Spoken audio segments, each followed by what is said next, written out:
அந்த ஆசீர்வாதம், அந்த கிருபைகள் உங்கள் வாழ்க்கையில் ஆண்டவர் கொடுக்க போகிறார்.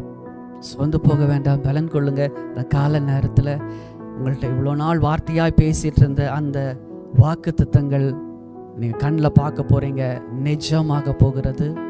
தேவதூதன் மரியாள்கிட்ட சொன்னார், உன்னிடத்துல பிறக்கிறது பரிசுத்தம் உள்ளது, இயேசு என்று பெயரிடுவா. நம்பவே இல்லை. மரியாள் தன் எண்ணத்தாளாகிய எலிசபெத் ஊருக்கு போறா. அவளை பார்க்குறா, அவளும் கர்ப்பவதியா இருக்கிறா. மரியாள் எலிசபெத்தை வாழ்த்துறா. உடனே அவள் பரிசுத்த ஆவியில் நிறைந்து கர்த்தருடைய வார்த்தையை தீர்க்க தரிசனமாய் சொல்கிறார். விசுவாசித்தவளே பாக்கியவதி, கர்த்தரால் அவளுக்கு சொல்லப்பட்டவைகள் நிறைவேறும். ஆமா, உங்களுக்கு சொல்லப்பட்டவைகள் நிறைவேற போகுது. அந்த பாக்கியத்தை நீங்க பெற்றுக்கொள்ளுங்க.